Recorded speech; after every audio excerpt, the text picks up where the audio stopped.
जय हिंद and good morning to all. नमस्कार एंड स्वागत है आप सभी का फिजिक्स पाठशाला ऑफिशियल पर। कैसे हो सब लोग, क्या हालचाल? ऑल आर डूइंग वेल, सब लोग चुस्त और तंदुरुस्त हो गए। आज का हमारा एजेंडा क्या है, आज का हमारा क्लास क्या है? आज का एक सिंपल सा क्लास है। आज हमारा एक सिंपल सा टॉपिक है, इतू सा टॉपिक है। दरअसल वो क्या है? Examples of concave and convex mirror. जी हाँ, आपने सही सुना, वो एग्जाम्पल्स हम डिस्कस करने वाले हैं। लेकिन before going to the topic, before going to the normal examples जो कि ये तीन मैंने दिए रखे हैं, let's go to the secret one and unique one. एक ऐसा भी एग्जाम्पल है जिसके बारे में शायद ही किसी को पता होगा या फिर बहुत कम लोग जानते होंगे। हाँ, आपने सही सुना। तो एक एग्जाम्पल है ह्यूमन ईयर। सर, आप तो मिरर बता रहे हो, ईयर कहाँ से आ गया, कान कहाँ से आ गया? जी हाँ, मैं सही बता रहा हूँ। Let's go to the topic. आगे चलते हैं। We will discover everything. Concave mirror का जो बेस्ट एग्जांपल मेरे हिसाब से जो बेस्ट एग्जांपल है वो दरअसल कॉन्केव मिरर ने कॉन्केव प्रॉपर्टी का बेस्ट एग्जांपल ह्यूमन ईयर है या फिर किसी के कान है। कैसे सर? ये तो आप कुछ भी बता रहे हो, ऐसा कैसे हो सकता है? मैं हूं ना, don't worry. So let's discuss. हाँ, तो व्हेन जब साउंड वेव्स चारों तरफ से आती हैं, हमारे कान की एक पॉइंट पे स्ट्राइक करते हैं जहाँ की हमारा पर्दा होता है। पर्दा है पर्दा, ऐसा कुछ नहीं है, ऐसा वाला पर्दा नहीं। एक जो वो ड्रम होता है वहां पे साउंड वेव्स जाके मर्ज करते हैं, वहां पे जाके इकट्ठा होते हैं and then we listen everything, हमें तब सुनाई देता है। मेरा कहने का मतलब ये है कि ये एक कॉन्केव प्रॉपर्टी है जो कि चारों तरफ से जो वेव्स आ रही हैं उनको एक पॉइंट पे फोकस करता है so that we can hear clearly. हम अच्छी तरह से सुन पाते हैं। ह्यूमन के कान के नहीं, हम किसी भी कान को ले सकते हैं। जैसे कि फॉर एग्जांपल एक डॉग का कान ऐसा कुछ होता है शेप, यहाँ पे एक पॉइंट होता है, उसके कान की जो एक पॉइंट होता है चारों तरफ से जो रे आती है वहां पे फोकस होता है। सॉरी, साउंड वेव्स, रे नहीं, sound waves. You guys are understanding my point? Are you getting my point? है ना? तो ये कुछ एग्जांपल्स था, लेकिन ये बहुत यूनिक सा एग्जांपल है जिससे कि हम कॉन्केव प्रॉपर्टी को समझ सकते हैं। And there are 3 examples which are torches, search lights and vehicle headlights. इसके बारे में भी बारी डिस्कस करेंगे अभी। ज़्यादा देरी ना करते हुए लेट्स गो टू टॉर्चेस। मैंने हमारे एक टॉर्च का ये उखाड़ लिया है आपको जस्ट दिखाने के लिए। अभी वो टॉर्च नहीं चल रहा है, चालू कंडीशन में था, लेकिन मैंने इसे वहाँ से ले लिया है चुपके से। आप भी किसी को मत बताना। हाँ टॉर्चेस में ये क्या है सर? ये क्या है? ये कॉन्केव मिरर है। कहाँ पगला गए हो? कॉन्केव मिरर तो ये होता है, ये तो हमारा कॉन्केव मिरर है। तो ये कहाँ है? ये भी कॉन्केव मिरर है बबुआ, ये भी कॉन्केव मिरर है। हाँ देखो, व्हेन जब एक रे ऑफ लाइट इस छोटे से बल्ब से, यहाँ पे आप देख सकते हो छोटा सा बल्ब लगा हुआ है, छोटे से बल्ब से जब एक रे ऑफ लाइट निकलता है, देखो मैं फोकस करता हूँ, देख रहे हो ये ब्राइट थोड़ा सा हो रहा है, यहाँ से निकलता है, तब क्या है? Parallel beam of lights, parallel beam of lights यहाँ से निकलती हैं। पैरेलल बीम ऑफ लाइट्स यहाँ से निकलती हैं।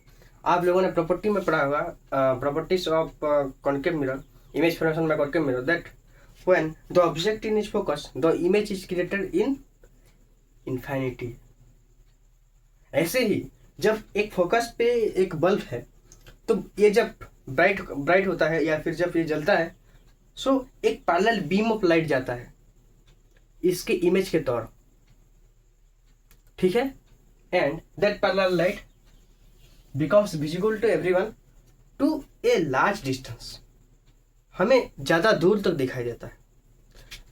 इसको हम कहाँ पे यूज करते हैं, हमारा सर्च लाइट पे, जो क्योंकि ये ज़्यादा दूर तक दिखाई देता है तो हम इसीलिए इसके सर्च लाइट का यूज करते हैं। फिर उसको व्हीकल हेडलाइट्स में, आपकी जो बाइक पीछे आप बैठाते हैं ना, बैठाते होगे ना हाँ, तो जो व्हीकल के हेडलाइट्स हैं, बाइक्स के हेडलाइट्स हैं, वहाँ पे भी इसका ज़्यादातर यूज होता है। So let's go to convex mirror. Convex mirror क्या होता है, ये रहा कॉन्वेक्स मिरर। हाँ, मैं उठा लाया हूँ ये मेरे बाइक से आपको जस्ट दिखाने के लिए। ये यहाँ पे एक लिखा होता है लाइन, इस मिरर पे नहीं लिखा हुआ है। क्या लिखा होता है, objects in the mirror are closer than they appear. इसका मीनिंग क्या है, इसका मतलब क्या है? इसका सिंपल मतलब ये है कि, इसका सिंपल मीनिंग ये है कि objects in the mirror are, इस ऑब्जेक्ट पे जो इस मिरर पे जो ऑब्जेक्ट्स हैं वो क्लोजर दिखती है, मतलब वो पास दिखती हैं। ऐसा कहने का तात्पर्य क्या है, ऐसा कहने का मतलब क्या है? देखो, ये एक कॉन्वेक्स मिरर है, ये कॉन्वेक्स मिरर है, and this is the plane mirror. एक प्लेन मिरर थोड़ा सा गंदा हो गया है। आप लोग देख सकते हैं कि ये कॉन्वेक्स मिरर ज़्यादा एरिया कवर करता है। ज़्यादा एरिया कवर करने का मतलब क्या है कि इसमें हम बहुत से एरिया को देख सकते हैं। इस छोटे से मिरर में जो कि ये हमारा कन्वर्जिंग मिरर है, ये हमारा डाइवर्जिंग मिरर होता है, तो ये ज़्यादा रे को डाइवर्ज करता है। इसका सिंपल मतलब क्या है? इसका सिंपल मतलब सर जी ये है कि हम ज़्यादा कुछ इसमें कवर कर सकते हैं। आप लोगों ने इस लाइट्स को यहाँ हमारे जो रियर व्यू मिरर है यहाँ पे यूज करते हैं, देखा होगा। जो ट्रैफिक रोड एंड सेफ्टी है, ट्रैफिक रोड एंड सेफ्टी का मतलब क्या है? मान लीजिए कि ये एक चौक है और यहाँ पे एक मिरर लगा हुआ है, तभी तो हम देख पाएंगे। यहाँ से एक पर्सन अगर आगे जा रहा है तो ये तो देख पाएगा ना, यहाँ से क्या आ रहा है, यहाँ से क्या आ रहा है, क्योंकि ये वाइडर एंगल्स कवर करता है, ज़्यादा एरिया कवर करता है। सो इसीलिए हम इसको कहते हैं wider view provides.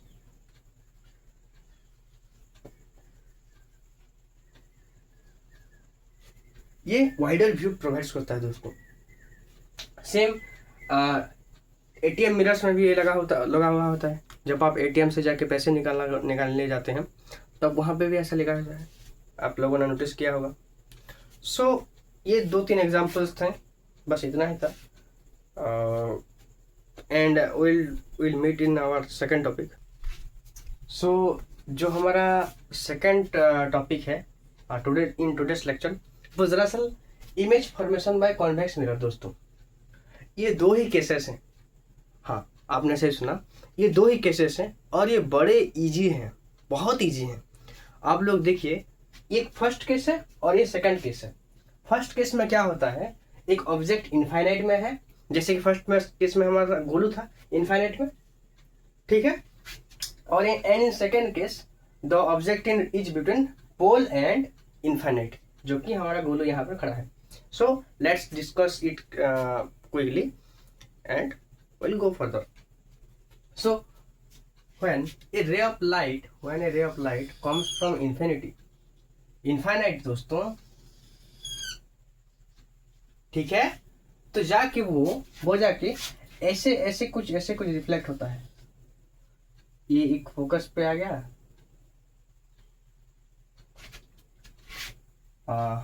you guys can clearly see that, आप लोग क्लियरली देख सकते हैं,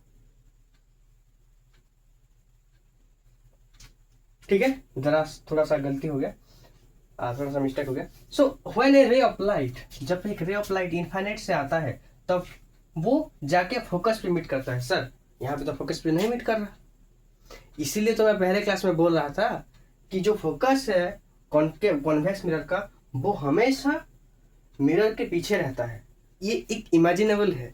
सो जो इमेज भी क्रिएट होगा इन दोनों केस में दरअसल वो इमेज वर्चुअल एंड डायरेक्ट होगा। हम उस इमेज को देख नहीं सकते, we can just imagine about it, हम बस उसे इमेजिन कर सकते हैं, ठीक है। सो एक ऑब्जेक्ट अगर इनफाइनाइट में है तो उसका इमेज फोकस पे बनेगा। एक सिंपल सा पॉइंट है। इसका नेचर कैसा होगा, ये डिमिनिश्ड होगा, पॉइंट साइज्ड होगा, ठीक है। Let's go to our second case. First case के बारे में बस इतना ही था। सेकंड केस में हमारा जो गोलू है वो दरअसल कहाँ है, बिटवीन पोल एंड फोकस है, सॉरी बिटवीन पोल एंड इन्फाइनिटी है। इन्फाइनिटी एंड पोल के बीच में हमारा गोलू खड़ा है। एक ray of light parallel to the principal axis all which go to the focus, property में हमने पढ़ा है, ठीक है। And the another ray goes towards curvature. अगर कर्वेचर के थ्रू जाए एक लाइट तो जैसा गया वैसा आया, जिस डायरेक्शन में गया उस डायरेक्शन में लौट आएगा। तो देखो ये यहाँ पे मीट कर रहे हैं। तो अब हमारा इमेज कैसा होगा, हमारा इमेज के लिए हम एक अलग सी पेन का प्रयोग करेंगे। देखो, and this is our Golu. You guys can clearly see that, आप सब देख सकते हैं कि जब गोलू पोल एंड इन्फिनिटी के बीच में है तब उसका इमेज कहाँ पे क्रिएट हो रहा है, पोल और फोकस के बीच में।